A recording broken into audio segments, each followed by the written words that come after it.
Good morning, traders. It is Thursday, the 16th of October, and this is today's Traders Daily Discipline, brought to you by netwinningtrader.com, my personal library of trading wisdom and pearls of truth. My name is Jason Allen, and I'm your host, as always. I want to get right to work today, but before I do, just want to say thank you to the new listeners. We've had a lot of great feedback and a lot of people getting passed on, the recording getting passed to other traders by traders that like it. So I wanted to say thank you for all the positive feedback. As always, just go to my um, Substack page, and all the details are there about how to contact me if you're interested in learning more about what I do or interested in a little coaching or something. So let's go ahead and get to work. Here is today's quote to get us rolling. He that will not sail until all dangers are over will never put to sea. And it was said by Thomas Fuller. And no, not the Thomas Fuller who started the Fuller Brush Company. This is the Thomas Fuller that was an English author, and he lived in the 1600s, um, at a time when it was becoming kind of difficult to be a Catholic. That was he was already switched over to being a Church of England churchman, and wrote prolific articles and whatnot on his experience living and working in the church, as well as his view on history, English history, of course, under the Tudor reigns, I believe. In any case, I think the reason this is such a good quote for us as traders to be mindful of is to understand that part of the problem that we experience in our thinking. Now, when I say inside our thinking, what I mean is it's so ingrained inside of you and me that we typically don't even notice what we're doing. And one of the things that we do with our market analysis and or our market thought and the complexities that we bring to the table in our understanding of the markets and how they move and why they move the way they do, and how we go ahead and figure out what positions to take and how to take them. A lot of that is based on um, a need for certainty. When you talk to people who are new at this and they're looking at what they're doing, and they keep asking the same question: how do I know what the market's going to do? Well, you don't know what the market's going to do. In fact, nobody knows. And anybody who says they know, run the other way so fast you leave your coat behind. Don't listen to people that think they know what the market's going to do. You don't know. Nobody knows. It's a probability. There's a probability that's better than others, but it's still a probability. And you really don't know. You're never going to know. So when somebody says, I want to be more certain,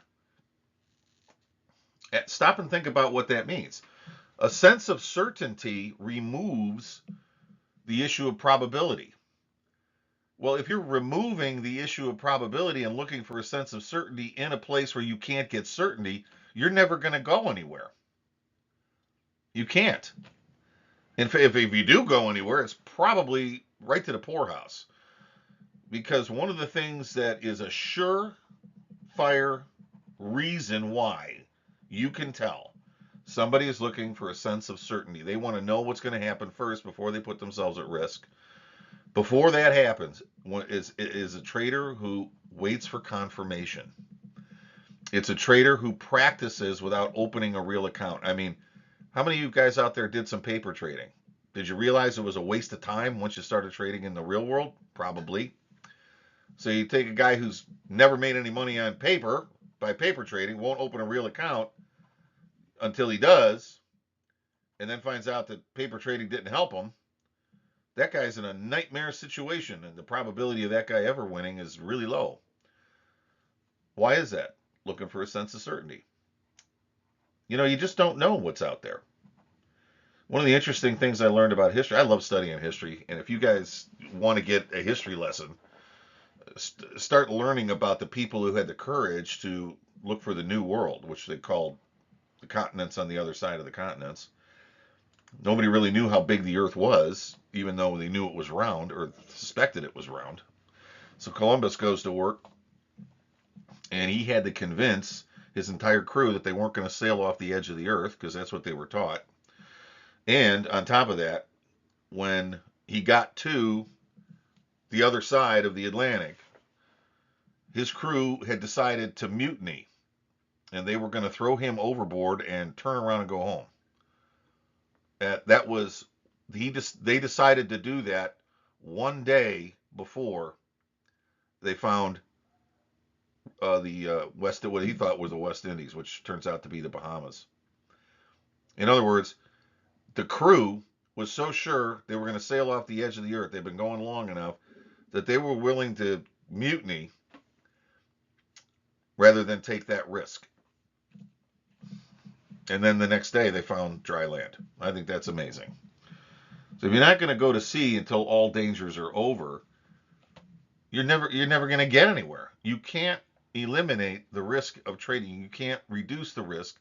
I have an entire library of information that might really help you for these people that really believe they can reduce the risk of trading. You can't reduce the risk of trading, and you never will. And the more you try to, the less money you're going to make. And I can show you clearly why that is. So I would encourage you to stop looking for a sense of certainty. Really listen to your thinking and ask yourself, am I doing that? With all the stuff I'm doing to try to figure out where's the best place for me to be in the markets, am I looking for a way to eliminate risk and get rid of all the possible negatives out there? Because that's never going to happen. If you start thinking from probabilities as opposed to a sense of certainty, you're going to do better. But if you're looking for reasons to do a trade that are perfect, and you're looking for the perfect way to do this, that's never going to happen. So with that in mind, let's all have a relook at what we're doing and seeing if we can't improve on those probabilities starting today. Guys, have a great day. I will see you tomorrow. Tomorrow's Friday. And in between now and then, have a great day. Thanks.